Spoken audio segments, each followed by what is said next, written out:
हजरत बिलाल हबशी का असल नाम बिलाल बिन रबाह था। आपका ताल्लुक हबशा मौजूदा इथोपिया से था। आपके वालिद का नाम रबाह और वालदा का नाम हमामा था, जो एक लोडी थी।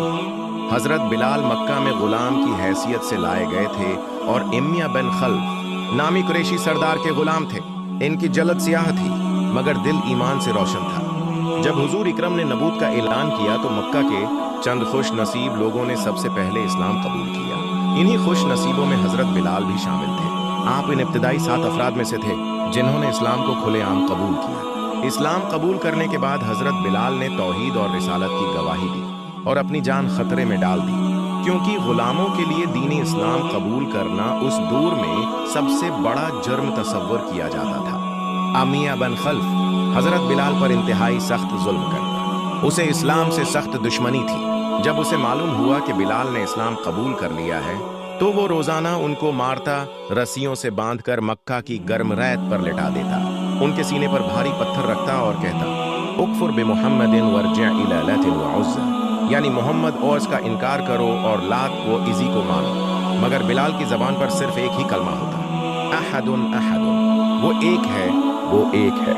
ये तौहीद की वो गवाही थी जो सारी कायनात के सामने बिलाल ने दी और अपने जिस्म को मक्का की जलती जमीन पर रखकर अल्लाह करीम की वहदानियत का ऐलान किया। हजरत अबू बकर का हजरत बिलाल को आज़ाद करना। हजरत अबू बकर सदीक ने जब हजरत बिलाल की हालत देखी तो उनके दिल में रहम आया। उन्होंने अम्मिया से कहा, बिलाल को मुझे बेच दो। अम्मिया ने बड़ी कीमत मांगी, मगर हजरत अबू बकर ने फौरन वो कीमत देकर बिलाल को आज़ाद करवाया। जब अम्मिया ने मजाक में कहा कि अगर तुम कीमत कम भी देते तो मैं बिलाल को बेच देता, तो हजरत अबू बकर ने जवाब दिया, अगर तुम कीमत बढ़ाते तो मैं और बढ़ा कर देता।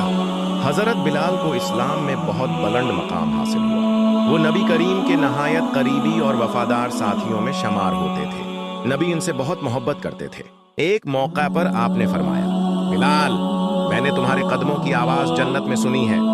हजरत बिलाल को सबसे पहला मोज़िन इस्लाम होने का शरफ हासिल है। जब मदीना में मस्जिद नबवी तामीर हुई तो नबी करीम ने अजान देने के लिए हजरत बिलाल को मुकर्रर फरमाया। उनकी आवाज में एक खास रूहानियत थी। जब वो अजान देते तो लोग रोते और झूमते। अजान के कलमात सबसे पहले हजरत बिलाल ही ने अदा किए, अल्लाहु अकबर, अल्लाहु अकबर। ये अजान उस वक्त की सदा थी जब इस्लाम का सूरज तुलुआ हो रहा था और बिलाल की आवाज उसके प्यांबर थी। हजरत बिलाल ने गज़वा बद्र, अहद, खंदक और दीगर तमाम अहम गज़वात में हिस्सा लिया। गज़वा बद्र के दिन उन्होंने अपने साबिका आका अमिया बिन खल्फ को जहन्नम वासिल किया, जिसने उन पर जिंदगी भर जुल्म किया था। जब नबी करीम का विसाल हुआ तो हजरत बिलाल की दुनिया ही बदल गई। वो अजान देते हुए रख गए। जब उन्होंने इशहदुन मोहम्मदन रसूल अल्लाह कहा तो रोने लगे और अजान मुकम्मल न कर सके। इस गम में उन्होंने मदीना छोड़ दिया और शाम, दिमश्क चले गए। एक बार नबी करीम के ख्वाब में आने पर हजरत बिलाल वापस मदीना आए। हसन और हुसैन ने उनसे अजान देने की दरख्वास्त की। हजरत बिलाल अजान देने के लिए खड़े हुए और जब वो अशहद अन मोहम्मदन रसूलुल्लाह पर पहुंचे तो मदीना भर में रोने की आवाजें बुलंद हो गईं। ये वो अजान थी जो रसूलुल्लाह के बाद मदीना में पहली और आखिरी बार बिलाल ने दी। हजरत बिलाल का इंतकाल 20 हिजरी में दिमश्क, शाम में हुआ। इंतकाल से पहले उनकी अहलिया रो रही थीं, मगर हजरत बिलाल मुस्कुरा रहे थे और कह रहे थे, गदन अलकल अहब्ब मुहम्मदन व हिज़्बहु, कल अपने महबूब मोहम्मद और उनके साथियों से मुलाकात होगी। हजरत बिलाल हबशी की जिंदगी एक ऐसी सच्ची दास्तान है जो हमें अल्लाह पर ईमान, सब्र, वफादारी और तौहीद की पख्तगी सिखाती है। वो एक गुलाम से इस्लाम के अजीम तरीन मोज़न बने। उनकी इज़ानें आज भी दुनिया के हर कोने में गूंजती हैं। उनकी आवाज़ ने इस्लाम के पैगाम को फ़ज़ा में बुलंद किया। अगर आपको ये वीडियो पसंद आई हो तो लाइक ज़रूर करें, अपने दोस्तों के साथ शेयर करें और ऐसी मज़ीद ईमान अफरोज़ कहानियों के लिए चैनल को सब्सक्राइब करना न भूलें।